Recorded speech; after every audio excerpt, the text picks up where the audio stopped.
So you can be a little patient and like wait for us and like think about us. And I think we're right to be trying to communicate that to people. Now, when it's on the other foot, when like the public safety, public health doctors and the state is saying, don't be, to socially distance and to, basically do it to protect others. Like we're trying not to get together our regular poker game, not because we all think that we're going to die from coronavirus, but because we know that transmission happens when groups get together, and that it's important for us and all of our safety to, and the safety of my dad or other family members to not be doing group activities. So when I saw groups, I was like trying to call it out. So I'm on Garden Highway on a Saturday and I see like coming the other way, like a full group of river riders. And I'm like, you've got to be kidding me. And now, so I let me break in here. Were they on the correct side of the road? Because yes, they were. Okay. Well, then I don't think it was the River Riders. And welcome everybody to the Between Two Wheels podcast, another edition. This is episode 175. Today, we're going to either have a cerebral, acrimonious conversation, or it's going to dip into Jerry Springer. I welcome on the show Paul Mitchell. Paul, welcome. Thanks for joining me today. Of course. I brought some chairs that I can huck around if we start, really getting into it. Well, I have a paternity test. That's the surprise, and beware. Oh my God. So. I'm Dave Callis's dad. Yeah. Wow. I appreciate you pulling that one out.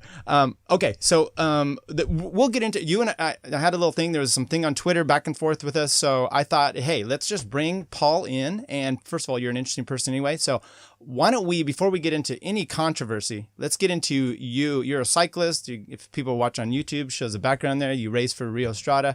Why don't you give us a little intro, a few things?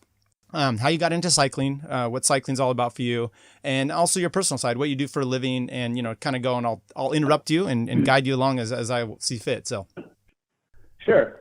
Well, I was like an asthmatic kid, and I never thought my thing I used to say is that I just never had endurance. So I was not athletic. My late 20s, I started doing some running, I started doing some marathons, and that kind of changed everything for me.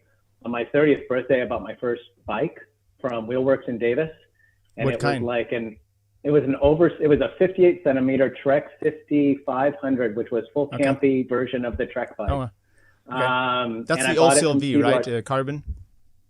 Yeah. So, but it was like they were all Shimano except for this one year they did like a version for like the tour for whatever team they were sponsoring, and Steve Larson had one of these, and so I bought Steve Larson's. He's passed, but he was like, huge right. Motorola racer and all that.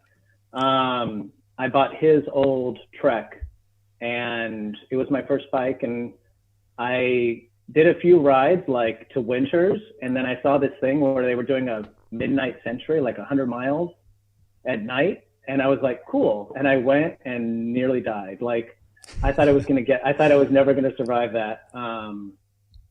And that started me kind of as a cyclist. I would do those Davis TTs, try to hold 20 miles an hour or something like that on those Davis TTs. Right. I started doing centuries and double centuries. And then some of my friends, Kelly and Steve in Davis, they got me into the idea of doing a bike race. And I trained for a whole winter just to be able to my goal was to finish the July 4th crit. And finish. I did more racing and finish. Yeah.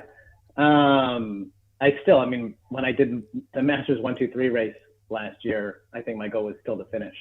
Well, and that people are like, oh, finish, but if they pull you, things can happen. So did you finish on your first attempt then? Well, I ended up doing like the early bird crits, and I was like, wow, I can actually do this. Like I could move around the peloton. I could it was kind of eye opening for me. And I'm definitely not like one of these natural born cyclists. I'm a cyclist who has been able to be successful in some races here and there, mostly by cheating. Like I suck wheels, I sit in, I have one sprint. Legal cheating. But like I'm not one of these like naturally gifted cyclists. I'm somebody who just has a passion for the sport. Whether it's watching it or, sorry, my dad's walking in. I'll come by later. Oh, are they here? Sorry. Hold on a second good? real quick.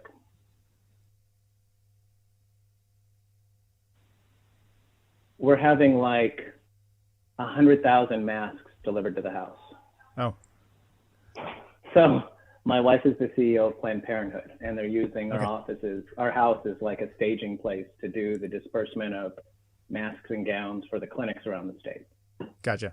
So truck just pulled up. Sorry about that. M95 or the... Yeah, like I've never seen one, but they're there. There's huge boxes of them and gowns and gloves and stuff like that. So I was just saying that I came to cycling as a fan of watching cycling, and I continue to race because I love training and I love cycling, and I'm on Rio Strada. I was also on the Davis Masters team for a while. My first team was Cycling Training, which was kind of like a precursor of Revs. Okay. I just love the sport.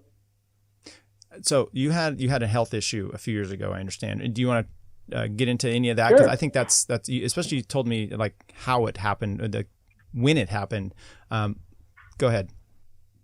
Yeah. So the story is essentially that I was on the lunch ride I think it was a Thursday lunch ride, and I had a period where like I had an appendectomy, so I was like off the bike and I was coming back, and I started trying to do intervals, and it felt like shit, and I was like doing group rides, and I would find myself like looking around at the people who I'm like suffering with and thinking like I'm just not doing well right now.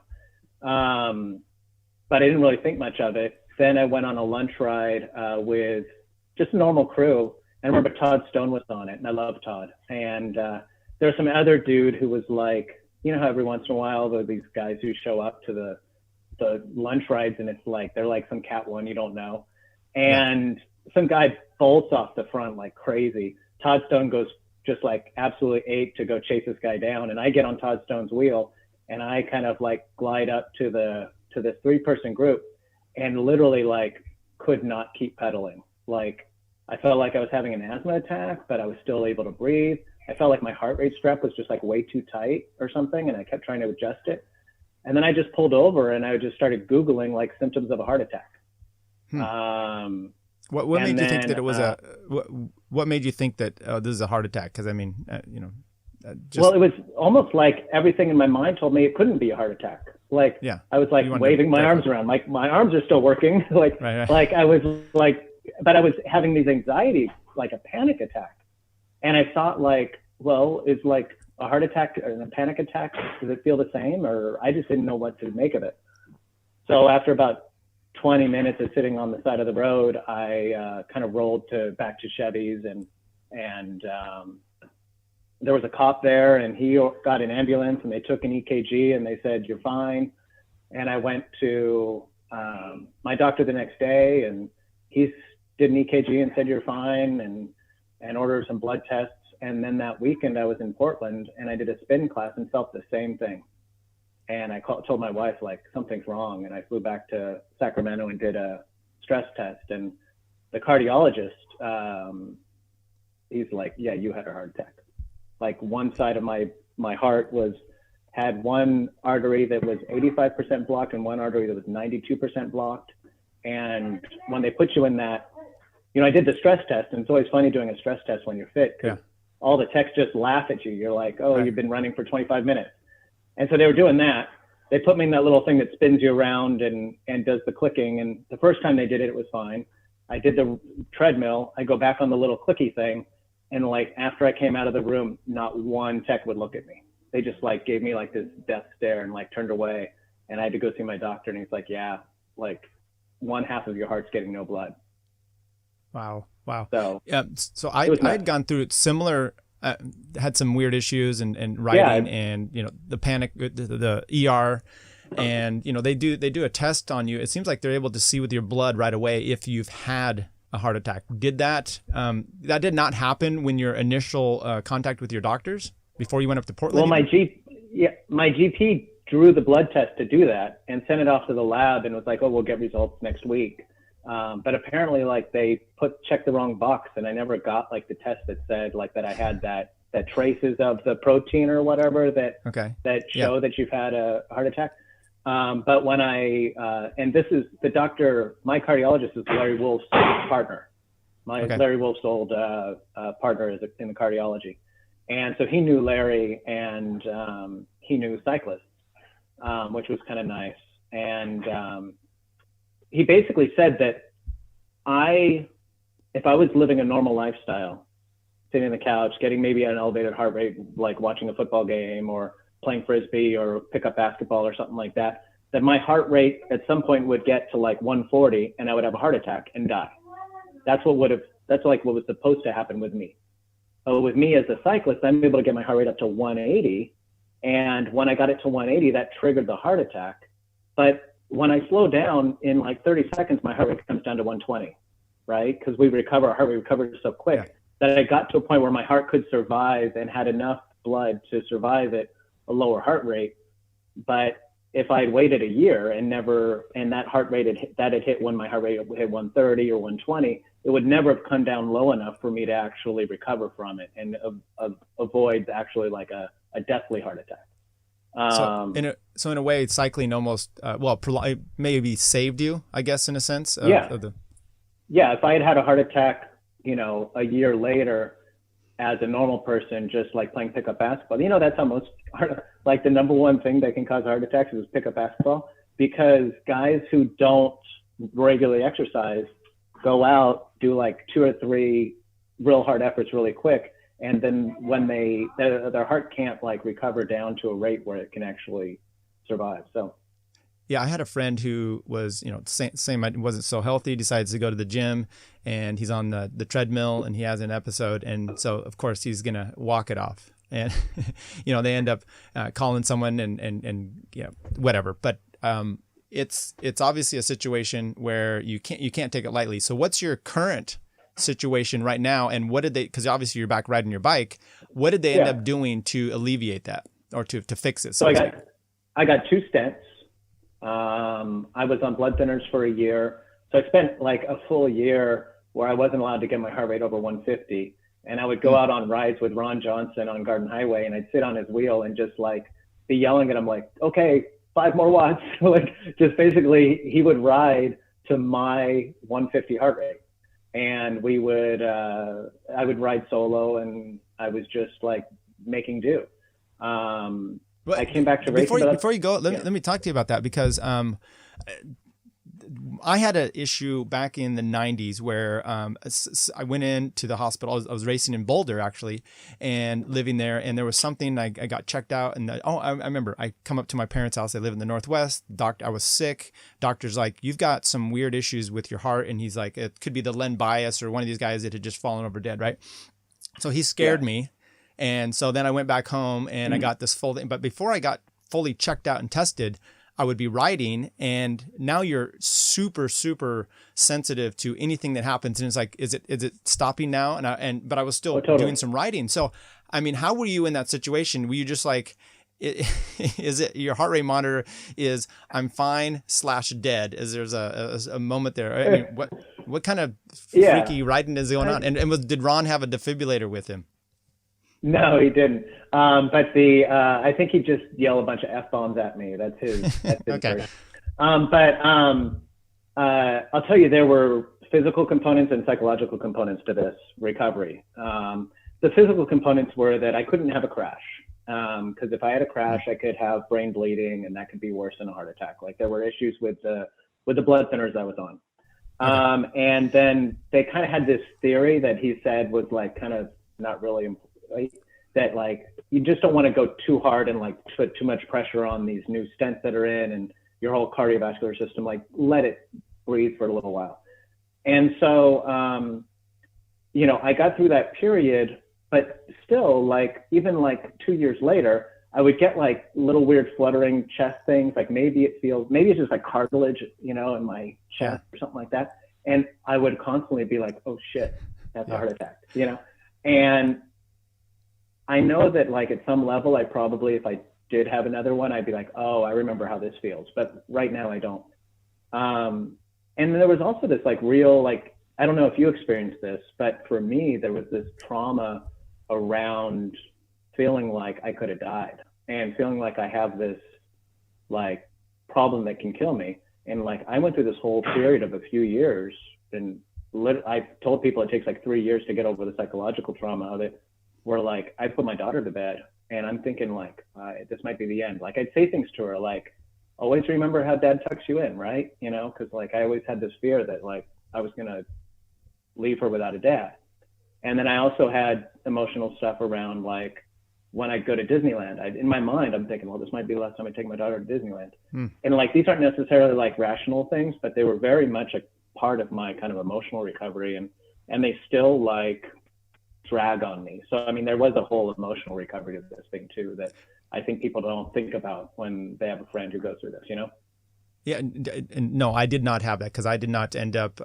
You had an actual heart attack. I would say I'm a heart attack scare survivor. It's not an so those are completely different, right? I mean, I had some mental trauma for what it was, and when the initial thing way back in when I was in Boulder was before I had kids, and even when you have kids and you're healthy, you start to, the mortality issue comes into your mind a lot more. You maybe don't take the risks you do, all those other kind of things. So I get it.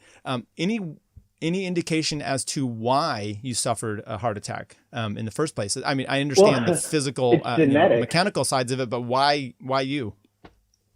Well, it's genetics. My dad had a double bypass at 30, a triple bypass at 35. He's still alive. He just barged in a couple of seconds ago. He lives with us now because he's got some issues, health issues. And so we're kind of taking care of him. But when I was in grad school, I went to like the clinic at USC once, and they did like a cholesterol test just as like part of a physical. And I got this letter from like USC saying, stop what you're doing, change your lifestyle. You're going to have a major heart event in the next 10 years unless you start exercising. I was running marathons. Stop eating as much red meat. I was vegetarian. Stop smoking. I don't smoke. Cut back on drinking. I don't drink. Like everything they said was something that was not fixable. And they basically, I went in and met with a doctor, and they're like, yeah, you have a 300 cholesterol level, 320, 300, 330, that kind of range.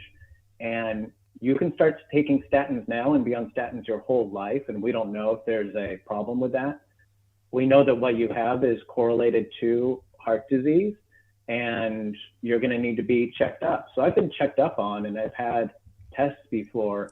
But my last test didn't really indicate that I was headed for a heart attack in the next few years. They think that there's something about the proteins and maybe something that triggered in my blood composition, something that triggered like me to have a lot of cholesterol buildup in like a very short window of time of about 3 years that caused this to really get bad really quick. But I might be in a situation where, you know, I have to do another round of stents in 5 more years or something like that. It's just a precondition. So you're obviously getting checked, I'm sure, more regularly. And yeah, I did a stress test like before all this shit happened, like back in January. And this stress test probably went a little bit, like I took one too. And you're right. It's funny because the doctor's like, okay, I know my heart rate, you know, like to the number where I'm going to be anaerobic. And he's 10, 15 beats below. And he's like, okay, we're going to try to go here for a little bit. And my wife was in there, and I'm looking over. I'm like, now it's a challenge, right? You see old people who are like holding up on this. And so, yeah, it was funny. But I'm sure that's more like what your last one was. Yeah, and I added to it is that I would tell them, like, I don't want you to tell me my heart rate. I'm going to tell you my heart rate. And so, like, as I'm running, I'm like, I'm at 135. And they're like, how do you know that? Like, because you know your body. And and it was just funny. So, my last one was all clean and no problems. So hopefully I'm good for another few years before I'll go get a test every year or so. So did you do anything lifestyle wise? I mean, you said you hadn't done, you know, all the red meat, the smoking. So you taking up smoking maybe now, or is it's just meds and clean living? Yeah. Vaping. There's this weird thing. There's a new drug that came on the market right as I was having my stents put in, and it's a injection for cholesterol. And so after years of fighting the insurance companies, I finally have like a monthly 2 injector pens that I get, and I have to stab it into my stomach, and it brings my cholesterol level way down, like from 330. If I'm on all the statins, it'll come down to like 240. With this, it'll come down to like 85. So it's like an aggressively reducing my cholesterol. And I mean, I eat healthy, and I don't smoke, and I don't drink. I do eat red meat now, though. Okay, well, congratulations. So what do you do for a living? Because I understand. I think that's kind of part of all this is like you do data stuff. But why don't you explain to me exactly what it is? Because I just per cursory view of it sounds fascinating. Yeah, so I am the vice president of a company down in LA called Political Data Incorporated. And I own a company up here that does redistricting, which is that decennial process of redrawing district boundaries for like legislature, Congress, city council, all that stuff. So I'm kind of like Sacramento's voter data nerd. Our company's bipartisan, so I get calls from the Republican Party, the Democratic Party, the teachers, the charter schools, unions, whoever it is.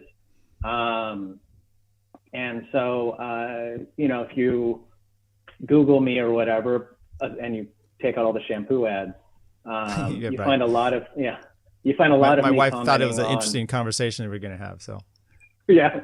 Your hair does look great. I question whether you've been out secretly getting haircuts while this is happening. No, matter of fact, right before I came up here, I told her, I said, it's getting to the point. I'd got one recently, like right before this whole shutdown. It was pretty short. And I told her, I said, it's getting to the point where it's a problem right now. It's either going to be a hat or I'm going to have to change the style. So you got the hat on. I see that. And my son, he and the neighbor had they were playing basketball and they did a bet, and the neighbor lost the bet. So it was to shave the head. And then my son lost another one. So he shaved his too.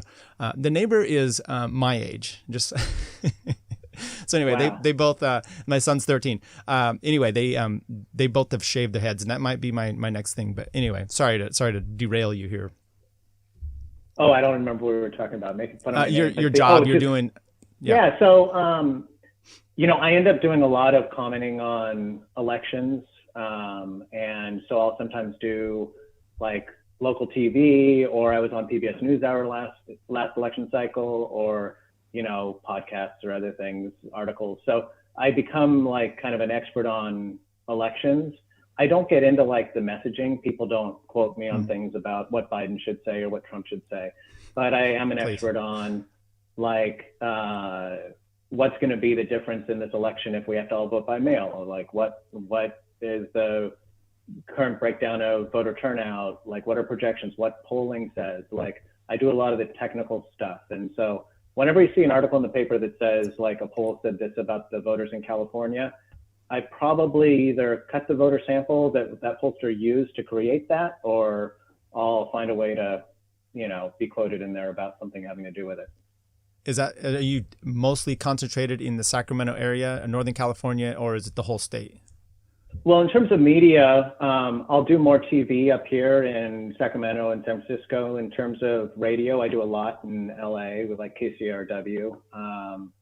And I'll fly down there sometimes to do some radio stuff. In print, it's national. So depending on what happens in like the primary, since it had a lot of national implications, I was spending most of my time talking to reporters on the East Coast. In the general election, nobody's going to care about California. I mean, I don't want to spoil it for anybody, but it's pretty clear who's going to win this state. But there will be state ballot measures and things like that, so it'll be more Sacramento, California stuff. But your I'm work, not really an expert. Your data and your work is Northern California? No, California. The whole California in general. Okay, yeah. So any offhand predictions about, since the COVID thing and possibly what we're going to have to do with the election? I mean, what's going to happen with voting, and do you have any insight as to the mechanisms of that? And if that's not your thing, then maybe you can give me some details about what the what it's going to look like. You said, hey, what's this actually going to look like for voter turnout if we do that? And we have a lot of mail-in ballots as it is. Is this going to be much of a big issue? So for the first part, you're totally right. Tons of mail voting. In Sacramento County, we're one of 5 counties in the state that went to like an all vote by mail system with some in-person options, like at vote centers. We went to that in 2018. So we've now had 3 runs of that, the 2018 primary general and then the 2020 primary.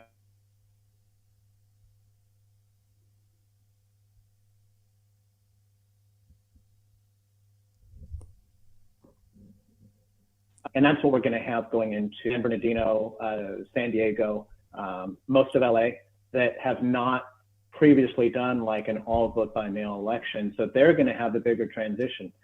Then the second part of your question is really interesting because everybody's asking about this, like how is it going to impact the election? And we actually have this special election happening down in LA, LA Ventura, it's a congressional race. And they're having an election right now where turnout seems like it's through the roof. Like turnout is super high, maybe because like everybody's stuck at home and right, like they're actually reading their mail.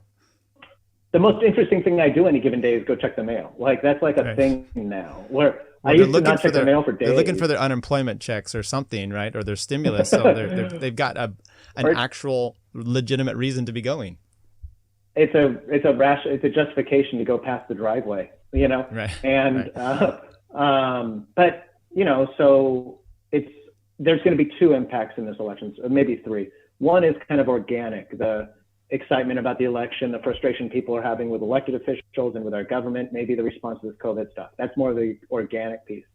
Then there's the mechanical piece of the kind of like all vote by mail and what that turnout's going to be and the system that they're going to use for it. And then the third is like, are we going to be on a stay at home or modified stay at home in November if there's another spike? And if so, like, are voters just going to be sitting with this vote by mail ballot on their counter for staring at them for weeks?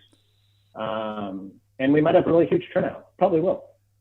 So maybe this doesn't pertain to California, but Justin Amash just got in as a third party, and they're trying to get ballot access in a few different states. I think they're only on like 30 some states.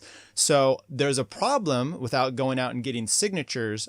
Maybe you can tell me if he's even got ballot access here. Probably does.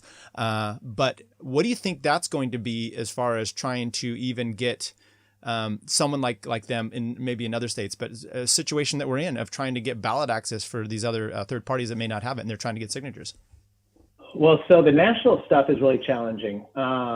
First off, nationally in California, we're in a position where 80% of our state is doing vote by mail mostly. So we're pretty much okay. In the rest of the country, there's states that don't allow vote by mail unless like you have an excuse, like I'm disabled or I can't leave the house or something like that. So they've got problems with their elections. You also have problems, like you mentioned, with signature gathering. Like right now in California, there's a bunch of ballot measures that were planned for the November general that might not actually get on the ballot because you can't go stand outside a Target and collect signatures now. Right. That's going to be a challenge. Candidates running for office in November are already asking like, hey, we have to turn in our signatures by August. How are we going to get signatures turned in for this election? So that part of it is going to be a challenge. And then this other issue you're talking about is like, if Justin Amash gets on the ballot, what states are going to have him on the ballot or not in the general election? He'll be fine in California if he gets on the ballot, but he might have to have legal fights to get on ballots in other states. And then there's this far remote possibility that in some states, if they can't get their act together on vote by mail and make for safe elections, that they could revert in some states to the old way of doing it, which, as you might remember, is that not in our lifetimes, but in old-timey days, the state legislatures selected the electors to go to DC to vote for president. And we could have some states like fail to actually be able to perform their election in November and have to have some alternative way for them to send electors. And in states that are divided by, Republicans and Democrats, you're not going to see Justin Amash getting electors in those states, No. And just as a clarification, he's not the actual nominee of the Libertarian Party. I was just saying he's kind of made a little bit more of a splash in another third party. So very interesting. What is your educational background to be Mr. Data Miner on all this? So I did my undergraduate and graduate stuff in economics and public policy. I had one point thought I was going to go to law school, but I just didn't enjoy those classes really as much and decided I didn't want to spend 3 years in those kind of classes. I became more of an economics focus. So when I got into Sacramento and doing politics, I've done like working in the legislature. I've done being a chief of staff. I've done working in a committee. I've run a political action committee. I've been a consultant. And really in the last 10 years, I focused mostly on doing this data stuff. And part of it has to do with my wife, who is a lobbyist, and she was a lobbyist. And when she was trying to lobby and I'm trying to run political campaigns, there was this conflict. Yeah. And we realized that like she's getting yelled at by legislators about what I'm doing politically. And so when I go into like being everybody's data consultant, nobody really hates me in politics. So everybody kind of knows me, but I don't have like a confrontational work. And so my wife can do her job. I can do my job. We're both in the same circles, but I am not causing her problems. She's not causing me problems, you know? Yeah. Is your company, are you impacted on for your work with COVID about being restricted? I imagine you're working for one party or another doing some stuff. So you're still out there doing your thing from your home, and you're probably still having clients, right? So it's probably not much of an impact, I would hope. Yeah, with people who do data, it's really not impacted. I've been working remotely off of a computer in LA for 10 years.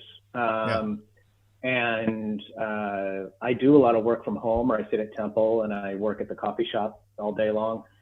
Which Temple? Well, I used to be the one on S Street until they opened the one on K with the pennies. And then that was my normal one because that's where I lived, right near there. And now I'm at the one in Arden out by Fair Oaks. Fair Oaks, you know, like down Fair Oaks. That's close to where I live now. So you hang out there with Dave a lot?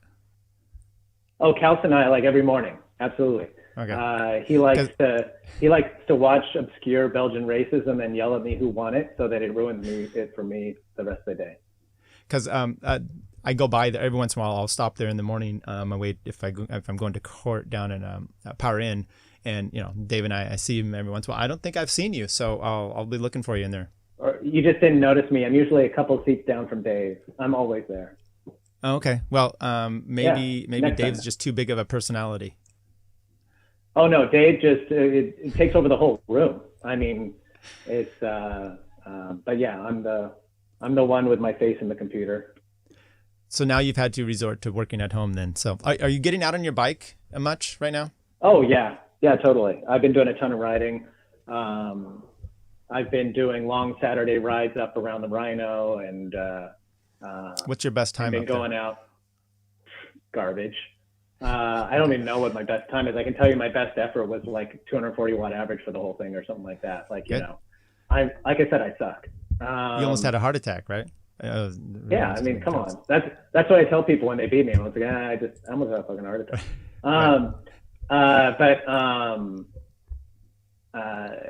Yeah, it's not my forte, but I love doing it. Like, I'm not good at the climbing stuff, but when I travel, I love to take my bike. I love to do long climbs. I love, you know, I spent a week on Mallorca.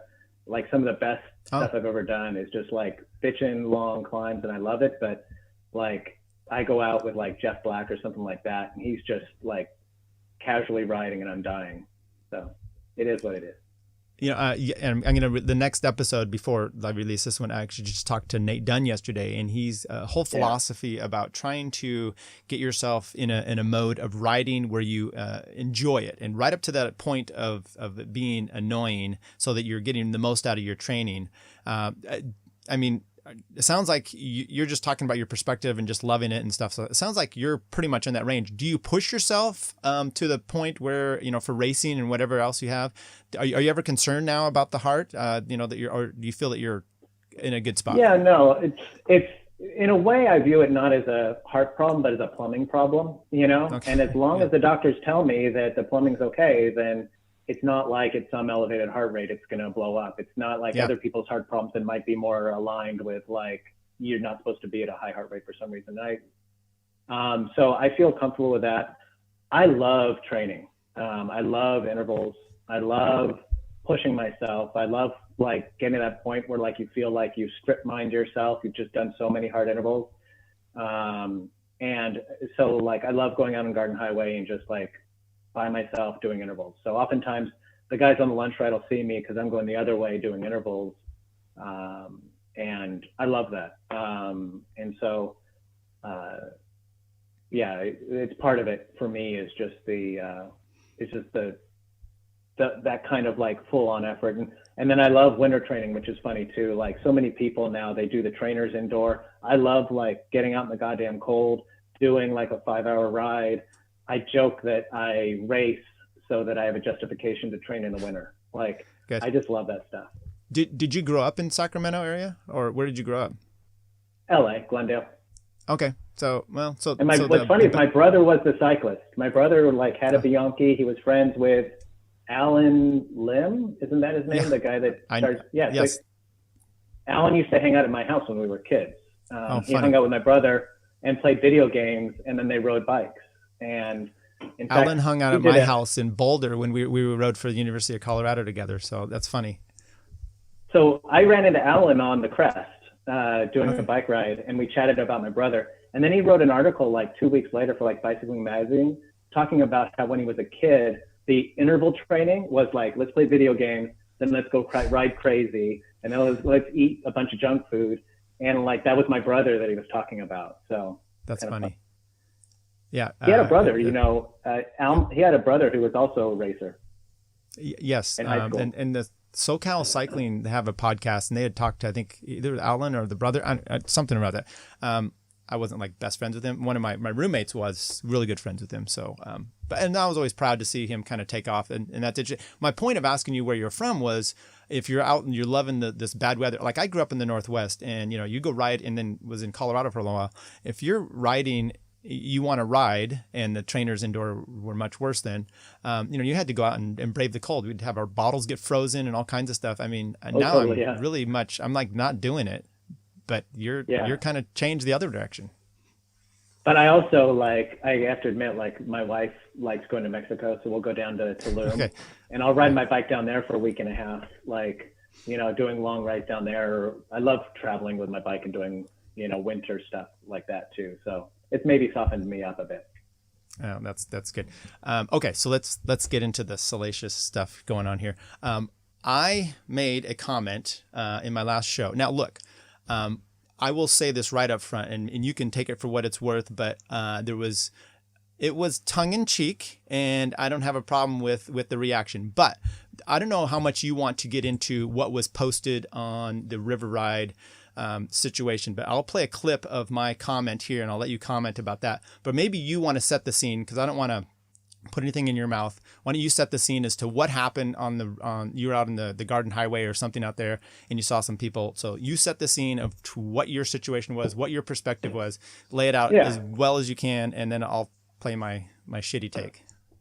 Yeah. And I don't want to back up to the very beginning, but okay. I'll just say that once this thing started, when I started seeing like teammates posting like, hey, 3 of us are meeting at Guy West, let's go on a group ride. I would put a post like 3 is too many, like go ride your bike, like ride single or ride like solo next to each other so that like the germs are going behind you, like whatever people are saying is safe, but don't draft, don't have groups of 3, don't put on Facebook like we're going to be doing a group ride, and definitely don't like go out and like be like, oh, Rio Strada is putting together like a secret group ride, because like that makes the team look bad. That is not good behavior. It's what authorities are telling us isn't safe, so stop doing it. And then like I'd be on the bike path and I would see guys in groups, and I would just throw my arms up and be like, too many guys. I'd like yell at them, too many people, no group rides. I even at one point like posted, even calling out my own team. Like I posted on Twitter, like I'm disappointed to see a group of 3 Rio Strada riders and a group of like 8 Mike's Bikes riders out riding on the bike path in groups. And Mike's Bikes responded like, it wasn't our actual team, but it was guys in like Mike's Bikes kit. Right. And I just feel like we as cyclists get very, and I think for the right reasons, get very upset and self-righteous about protecting our safety and what drivers do and what others do, whether it's people with long leashes on their dogs at the bike path or it's, out on Garden Highway. Like I had a guy buzz me on Metro Park and I got video of him like telling me to go to hell. and throwing a bunch of bad words at me. And like, I remember one time we were out on the river ride and some dude walks out with a huge pipe crossing the road, and Mike Sayers nearly like killed the guy. There's all these instances, like even Brian Larson with that big gulp cup, somebody threw a big gulp cup at him, and he got it on video. There's a bunch of things that happen to cyclists where we're trying to tell the public and we're trying to tell drivers, like, be patient for a second. Don't pass the group ride when it's not safe on a blind corner. Understand that like our health and safety is important, and you can be a little bit patient and like wait for us and like think about us. And I think we're right to be trying to communicate that to people.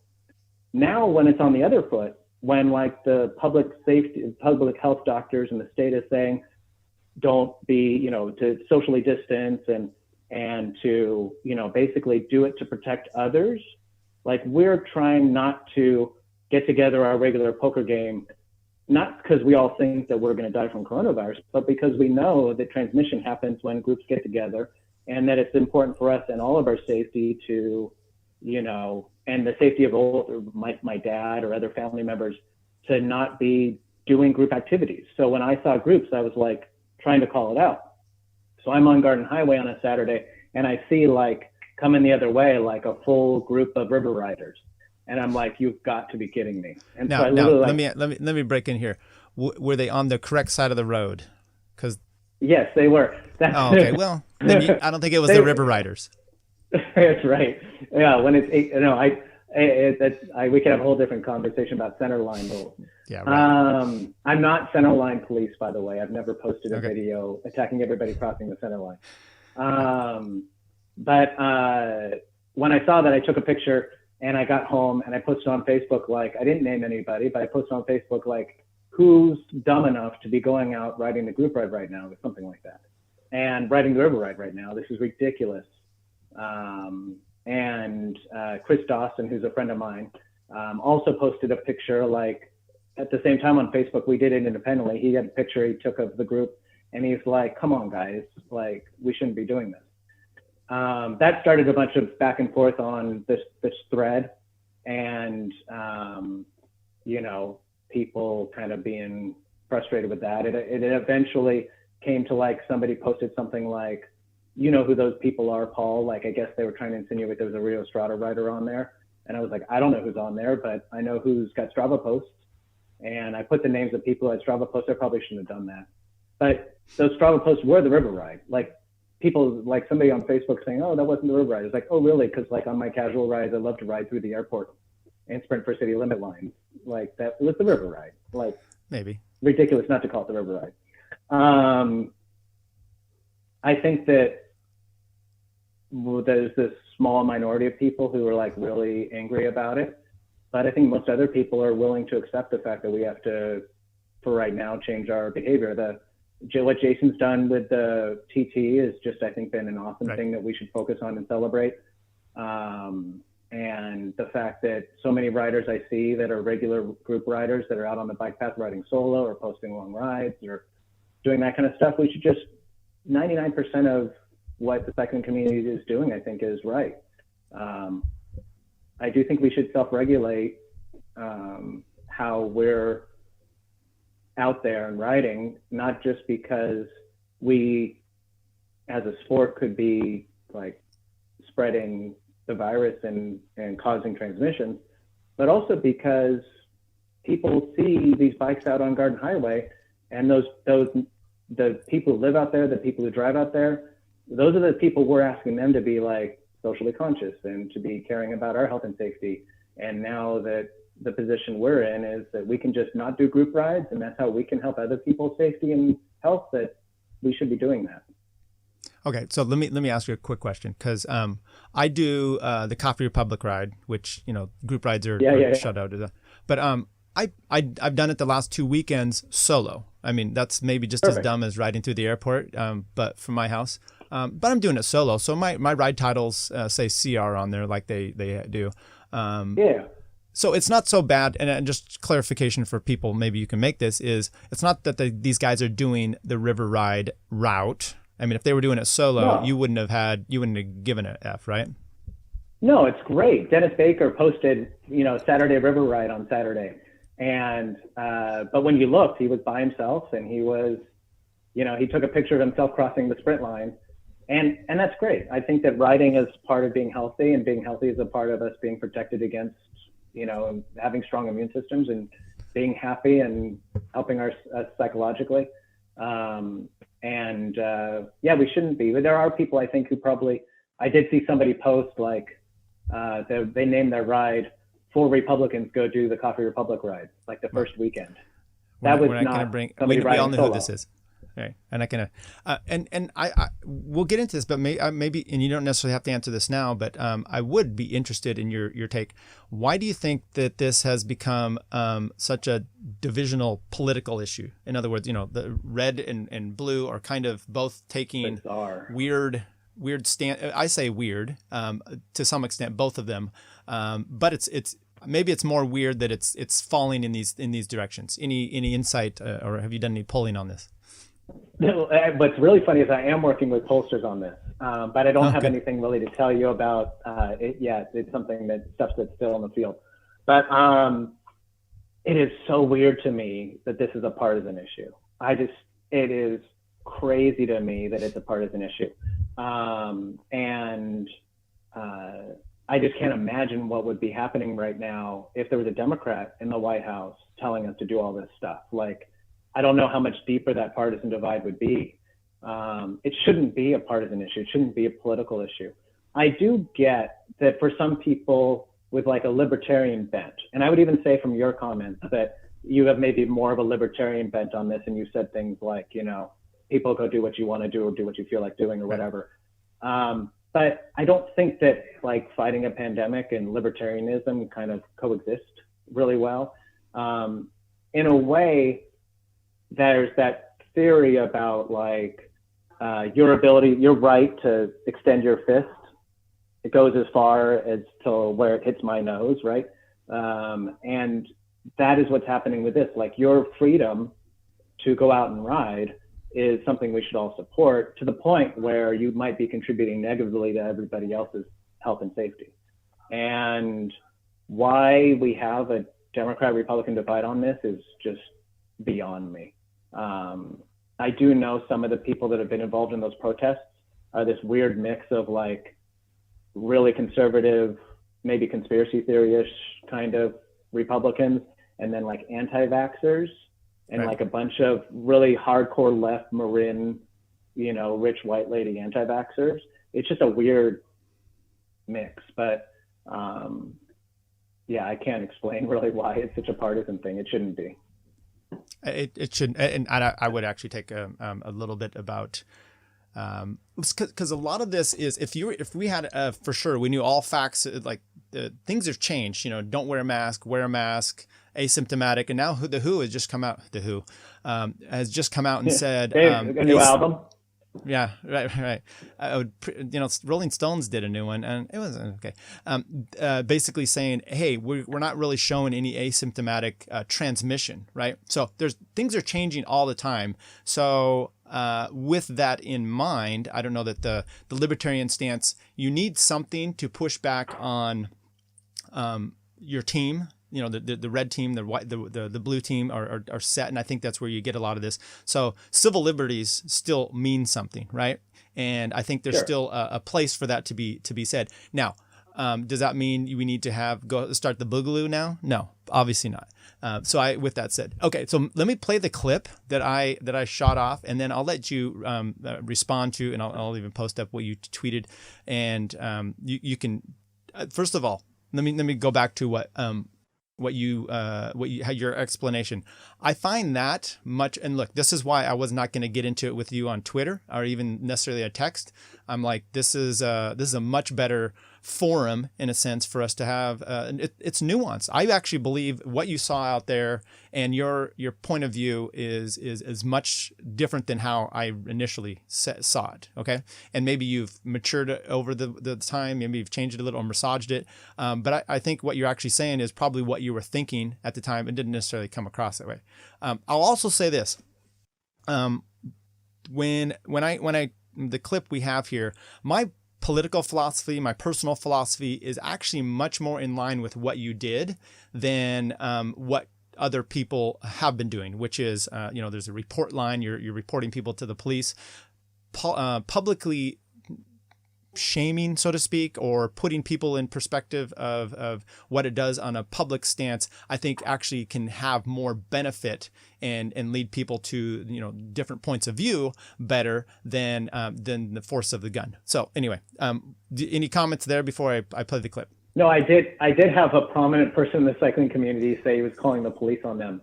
And I was like, no, that's not what you do. So, but yeah, it did get really polarized. But let me ask you this, because you said it's against Gavin Newsom's health restrictions or what have you. So there is a chance that if these people are doing something that is against his orders, that they could be arrested. Is that correct? I mean, what if the overzealous police wanted to take a look at what was going on Facebook and people are called out? So, theoretically, if there were people who were out there like with an illegal dance club, right? There was a dance club in Berkeley somebody put together. Dancing, and, what is this, Footloose? Yeah, then there's the pastor who has been trying to hold services, and they threatened him with being arrested. There have been, other cases, I think, where people are doing group activities and they've been told that nobody's been getting arrested except for protesters. So I don't think there was really a risk that anybody's going to get arrested, but the health orders do say you're not supposed to be doing these kind of group activities. And it might be a long time. That's the other thing about this. I was waiting to do this taping until after, the governor's orders yesterday. I thought it was convenient for us to at least get the update. But nowhere in what he's talking about are we expected to be able to do, as an example, pick up basketball games. And I think that's what a group ride is most akin to. Once they start allowing pickup basketball games, then that means they're allowing people to do a contact sport, groups of 5 or 10 people, and that more risk of transmission. Once they say we can do pickup basketball games, I think that's akin to saying we can do group rides again. That could be January, that could be February, that could be mid next year. We might not have racing until a vaccine comes out. I mean, we don't know where this is headed. He could come out in 2 weeks and say, okay, go do your group activities and we'll be fine and all out on the river ride and I'll be excited. He might say, we might be in a situation where we're not doing this for a year. Does any of it concern you that there are restrictions on what we can do, but that the science seems to be, it's a novel coronavirus. We're still not understanding it, that the science seems to be continually changing and that we're getting edicts from, Gavin and whomever else to tell you, if they say, look, you can't do this today. And then the very next day, well, you can, then maybe there's some massaging as to what the reality is from this. And just as a person who does data, is any of this concerning to you? I think we need to be flexible with these changing orders. As an example, you mentioned the mask thing. Part of the reason they said don't wear masks was because they didn't want to put more pressure on the healthcare industry trying to get masks. They didn't want masks to be like toilet paper where everybody's rushing out to go buy masks. And so they said, don't do masks because we need to preserve those masks for the healthcare workers. Once they started to have proof that you could use a bandana or something else as a homemade, they started to push people towards doing that to try to, cut down transmission. There's a lot how many lives were possibly lost by saying that then? Well, God, there's so many. You could say that about so many things that have been in this process. We don't need to go critique everything that's coming out of the White House press conferences. No. And we're supposed to be drinking bleach on Monday and then hydrochloroquine and all these other things. It's been a mess. But and by the way, that's why my initial thing was to you. We had a discussion a few weeks ago about the hand washing. Don't take it from that was our first reaction. That was our first. Don't take it from Gavin. Don't take it. And by the way, have you every time you've washed your hands since then, have you counted to 20? You haven't missed a time? Oh no, I sing I Want to Ride My Bicycle by Queen. Well, okay, yeah, that's right. That's what he said. But have you missed a time of not washing your hands properly? What's funny is the not washing your hands became a lot less important when you're not going out. So I've barely been out except for bike rides. And so I wash my hands when I come home from, like if I do go to a store or something like that, I wash my hands. Or I wash my hands after I get the Instacart delivery and unpack the groceries. But washing your hands 20 times a day was really a prescription for when we thought we'd be still going to stores all the time and being out on the street and touching handles and that kind of stuff. So, I mean, I guess maybe one of the things where we differ in terms of our viewpoint is that I'm been very much like, whatever the current thing is, that's what I'm going to follow. And the fact that it's changing doesn't like rile me. It doesn't cause me to be like maybe more suspicious about the rules at all because they're changing. There might also be like that I do have different channels. Like I can hear what the governor's saying, or I can hear what's coming out of the White House. And I can also, my wife is, you know, CEO of a healthcare company. And so I talk to her and she tells me what to do a lot of the time, if it wouldn't shock you. We just roll with it, you know. I feel like that's what we have to do because it's a novel virus, like you said. Rules are going to change. They're not going to know, you know, the view on when is it symptomatic, when is it not. Even like now, there's like 15 cases of kids getting really horrible diseases as a result of this. And something that they don't understand is happening in Europe and has been happening in New York, which points to that strain of the virus may be causing kids from ages 2 to 15 to have like really crazy symptoms, enlarged like arteries and things like that, like nuts. Well, I think if it's the same thing that you're referencing, there's something new out. I think I read today, and it was they couldn't pinpoint that it was from COVID, but there were all these symptoms, diarrhea, blah blah blah. So once again, I'm a skeptic. It's all evolving. It's all evolving. Right. Yeah, that's fine. Okay, let me play this clip, and then I want you to have at it and let me know where shit went wrong here. Whoops. That's appropriate. Do you hear that? That was good. Where some people were out doing some group riding, and some people decided to call them out, not only just social shame them, list them out, calling out their Strava. Who's up for that? Who's not up for that? Not a big fan myself, but you know, hey, if you want to do that, I guess more power to you. Kind of says something about who you are if you're is it a snitch? Possibly. It's weird to me that people feel it necessary. I know this has gone on throughout history. You know, there's rules in place. People need to be reported. Anne Frank wrote a whole book about it, didn't she, Don? About people snitching on people like that. Maybe I'm a little too extreme. Okay, so there's the whole enchilada, and I'm going to put up your tweet here, what you had shared with everybody. Can you see that? Yeah. Oh, okay. Yeah. There we go. There you go. And look, you put Will Ferrell a GIF in there, so we know it's damning, right?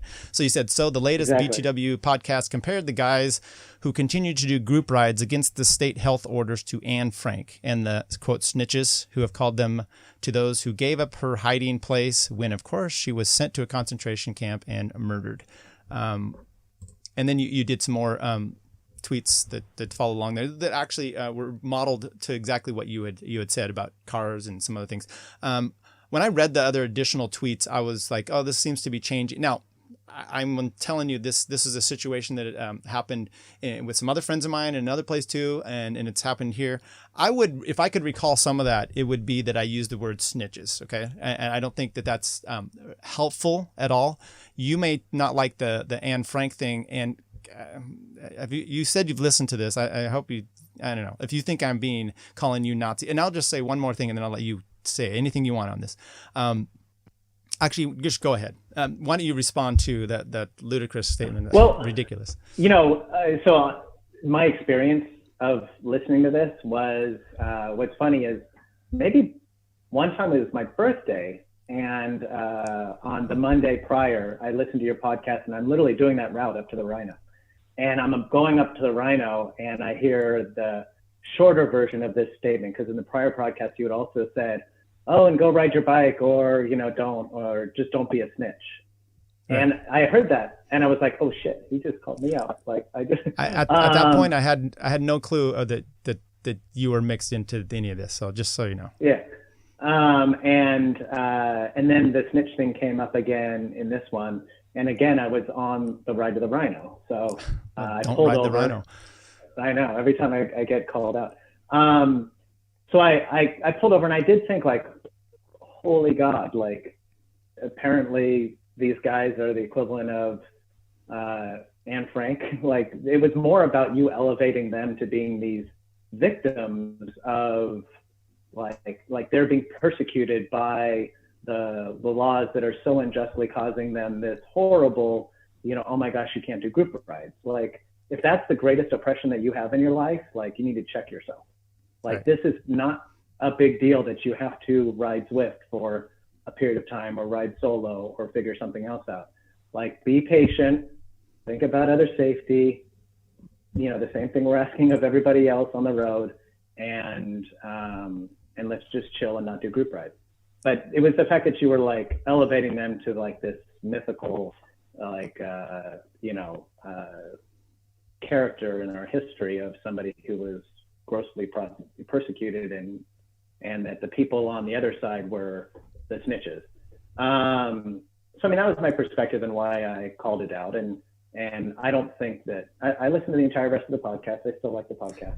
Okay. Maybe we could talk about the Semper Poro issue after this. But oh my God. Let me. What's interesting? Expert on for that.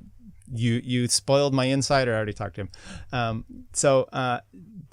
What's interesting though is we have and my dear God, if I thought I was making them victims, I definitely maybe I don't think about that in those terms. My issue is more along the lines of, and I've seen it in my own community here, of people that give you the look, and then they're doing things on Nextdoor app, and it's I'm always worried about and it was interesting to me how you were, and I'm going to use these words because I don't know what else to say it, publicly shaming someone, and then you were upset that I was publicly shaming someone anonymously, or you anonymously. But I get a little concerned about maybe the overreach, and that's some of my mentality always and continuously. Are there laws or situations you don't feel confident calling people out on? I mean, is it, you said before, I just, the governor or whoever is making these orders, so I'm following along. I mean, there's got to be situations that you just, laws for safety that you're just not going to call people out on, right? Perfect example. I'll never call anybody out for rolling a stop sign. I'll never call anybody out for blowing stop signs. The reason being that I disagree with that law. And in fact, I've talked to legislators and worked on potentially doing a law that would get us more like Iowa, where you can, or Ohio, where Idaho you can stop. do the rolling stops. So I have actually talked to legislators about trying to fix that law. And when the Sacramento Bee did an article years ago, somebody did something like, I think it was like Dan Walters or something like that, attacking it. I literally wrote the editor of the Bee, and I was like, you need to understand, cyclists are rolling stop signs because they're afraid of their safety and the cars behind them. When a car rolls a stop sign, it's because they're trying to get somewhere fast. They're trying to take, and there's polling on that. There's polling on the distinction between why people are doing it. If I'm rolling a stop sign, it's because I'm afraid of my safety, and I'm doing something to I've taught my daughter to roll stop signs because I want her to be safer from the cars behind us. But that's your judgment that your behavior is safer than the law, which personally, as a nullification type of person, that's not a big deal to me. But what about the guys? And I'll just premise all this. We social distance. I'm working from home, even though it doesn't look like I am. I'm not riding in groups.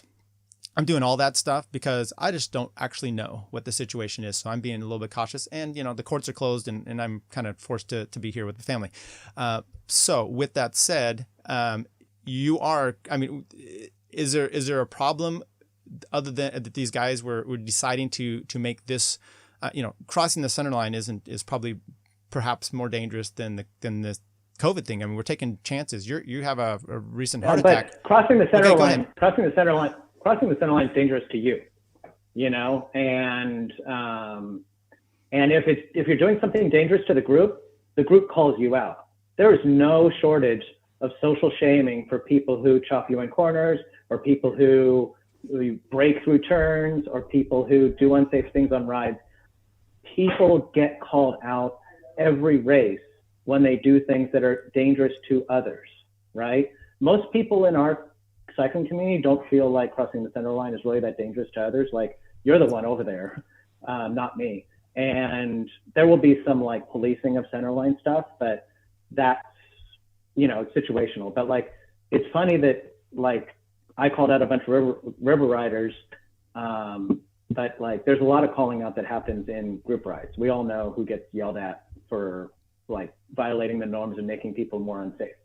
The difference on like the rolling a stop sign is if somebody took a video of me and said, hey, Paul's rolling a stop sign, look at Paul, I would respond like, yeah, I roll a stop sign and here's why it's safer. And this is why I do it. And I'm not going to delete my Strava. I'm not going to like be secretive about it. That's what I do. And I'm actually trying to like effectively change the law if I can. There's not the similar situation with people going out and doing the group rides. It is more dangerous to the public if people who are in a poker group get together on Thursdays and still play poker in person.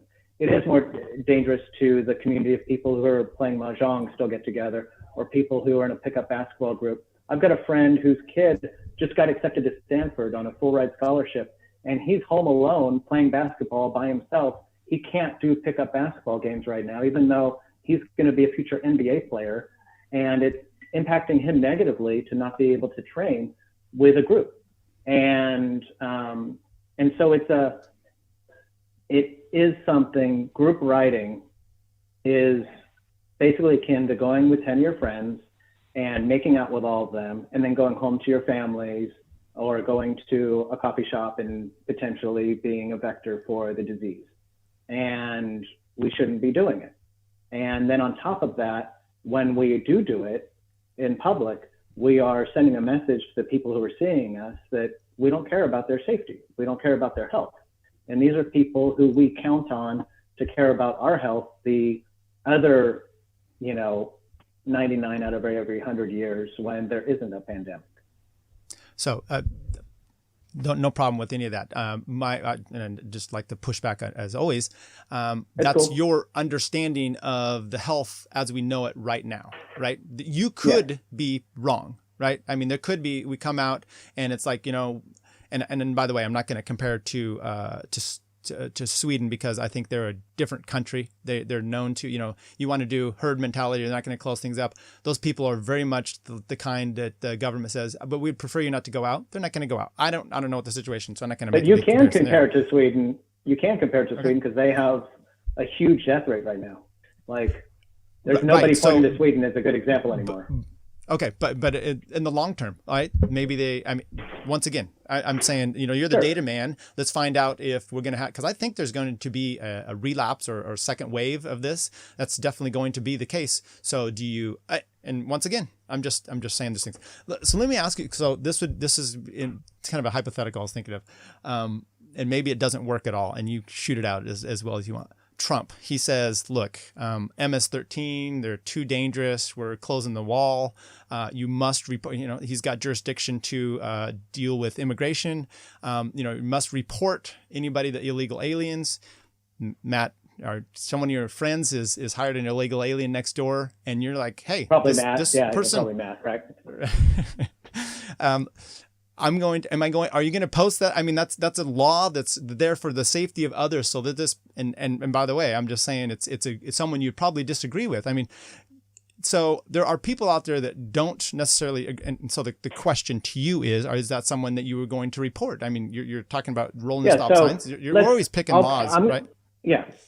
I'm a chronic snitch. So when the guy on Metro Park brushed me on a bike ride and I got video of him, I went to the police. And when the police didn't act well enough, I went to the city council and I tweeted it. And the ABC 7 did a whole segment on it. And finally, I got this guy to be in a situation where like the police were at his door and threatening to arrest him and making him like. So, I'm sorry, what happened? Being a snitch. It's actually, I could send you a link to it, but there was this whole thing where this guy pulled me over. Or this guy brushed me on Metro Park, and I did my arms up in the air like, what the fuck? And he was in the car. And he brakes, and he like started yelling at me through his window. So I started recording him, and he's like, dropping F-bombs, crazy, all that stuff. And I called the police, and I did a police report, and I did the whole thing. I even had a situation where a cop brake checked me coming down Angeles Crest. I had a sheriff pass me on a blind turn. I do this thing, and he brake checks me at 30 miles an hour coming down the crest. And I went straight to the Briggs Sheriff's Department and went straight to their lobbyist in Sacramento and said, this is the card, this is the officer that brake checked me. And so when that kind of stuff happens, I'm not going to sit by. Now, I want to deconstruct one thing on your thing about we might find in 10 years that all the social distancing didn't help. That maybe in 10 years, we have 2 million people die in the US because of this. And they realize that we could add 2 million people die in 2020 in the spring, or we could add 2 million people die over the course of 2 years with social distancing. And in the end, it was the same. Social distancing didn't save lives. It's possible. But the one thing that isn't true now is that we do have health orders, and we do know what the country's trying to do. And we are sending a message when we group ride to others that are trying to follow those orders that we don't care about them. And I think we as a cycling community should self-regulate. We should discourage that behavior because of the message that it sends, Will what we're doing now and all that stuff, how much will that save lives? There's going to be researchers talking about that for the rest of our lives. We don't know. So you had, and I appreciate that. You said you checked out Gavin Newsom's recent order. So what do you see as our phases here going? And just a quick question of thinking here. So, it looks like now being outside is something that should be healthy and maybe helps fight this thing. So is it a wise thing to, if you can still do social distancing, to shut the parks? And I'm talking even just, in national or state parks or what have you. I'm not talking about, everyone loaded up on the beach. Does that seem like a smart relative, result from the data in that sense? Well, I think there's a bunch of challenges in this. One is parks are great to go to, but if what going to the park results in is a bunch of kids climbing on the same jungle gym and people not being able to socially distance, then you have to kind of say, well, that doesn't work. That parks, I guess, aren't that great.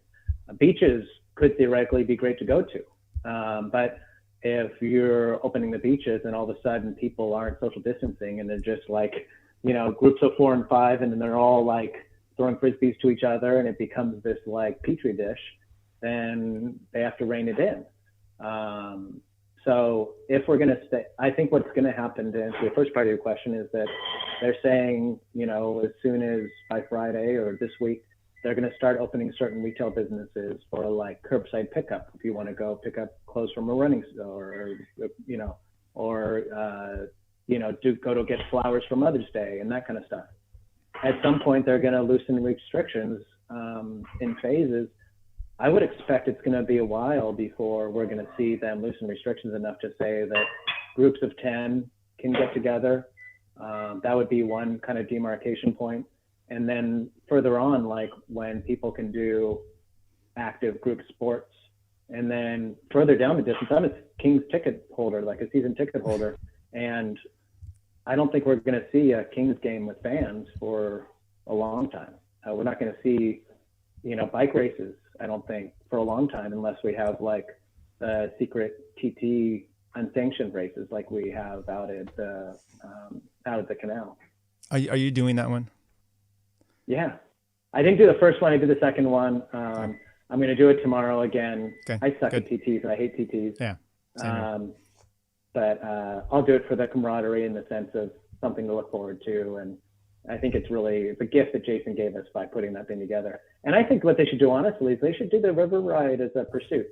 They should just go out and send all of us schleps out first as groups of 1, and then let, one of the real drivers of the river ride come chase us all down. That sounds like a pretty good one. Hey, I appreciate you. Anything you want to plug, push, your company, your Twitter, anything that's out there that you want to, or I know you had a donation thing. Oh yeah, well that was fun. On my birthday, one of the things I did on my birthday was sent out a tweet and some Facebook messages, and and was raising money for St. John's Program for Real Change, which is a homeless shelter for women who are trying to get out of chronic homeless. So it's like them and their children.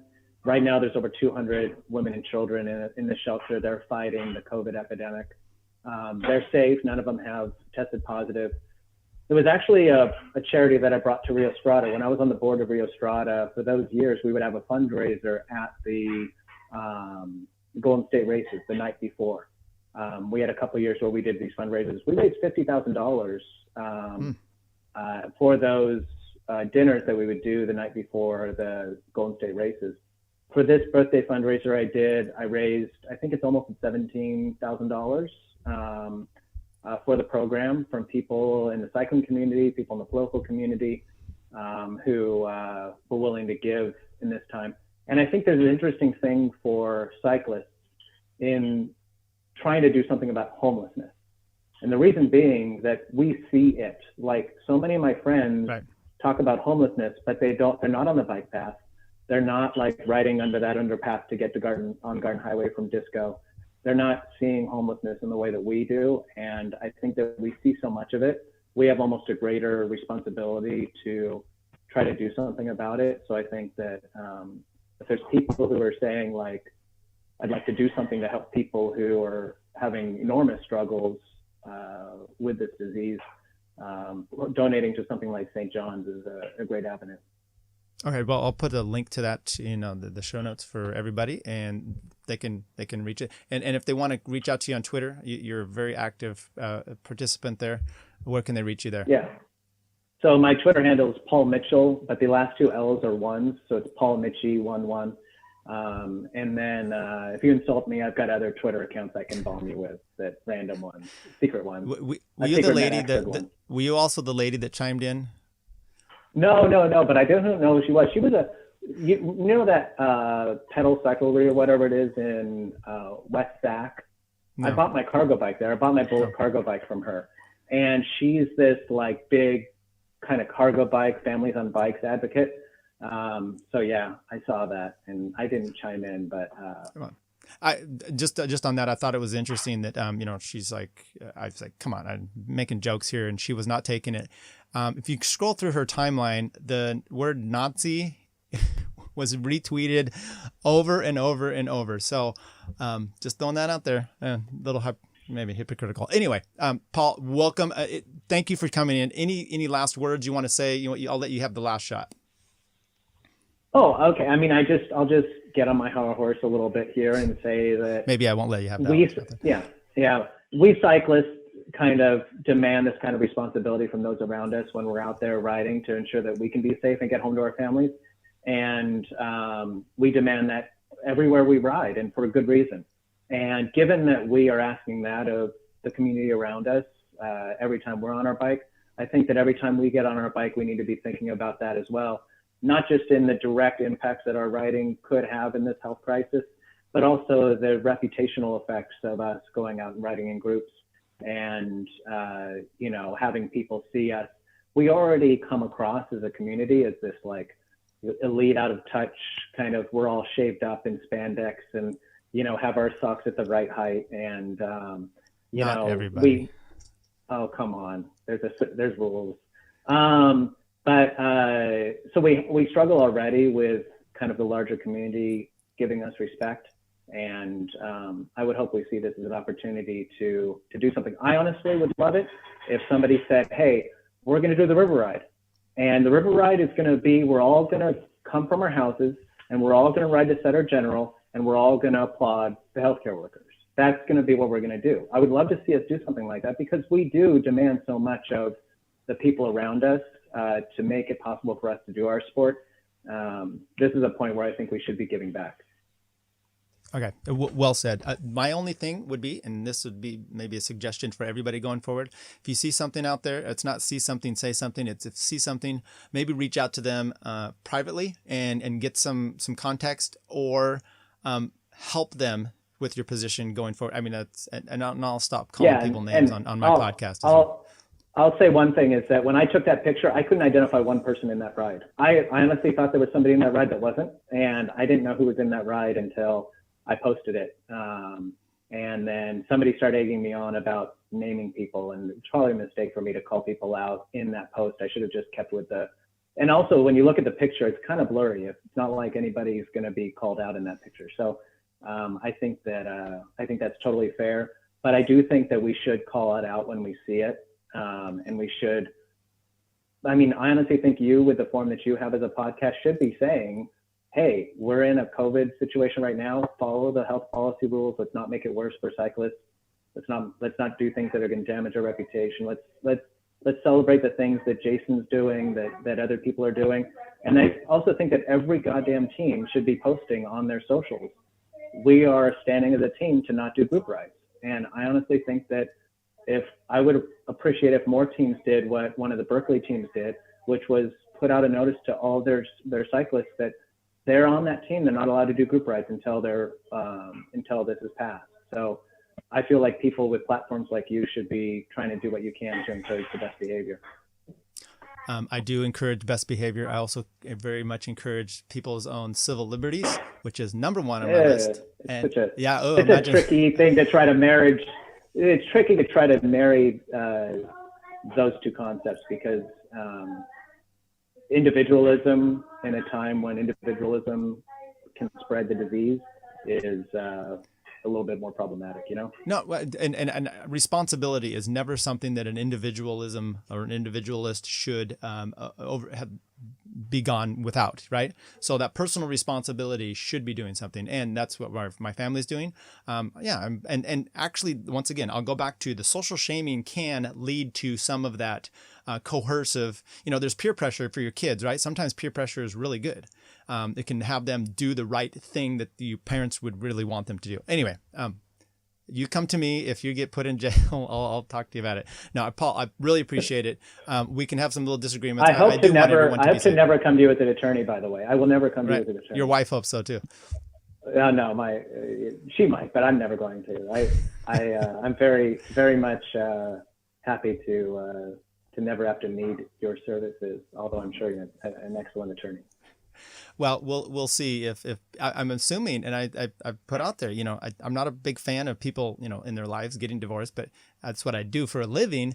So I'm kind of hoping for some havoc and mayhem coming out of this whole thing, right? You're going to get it. So. You're going to get it. Yeah, absolutely. Yeah. One last thing, and sorry, I really enjoyed this.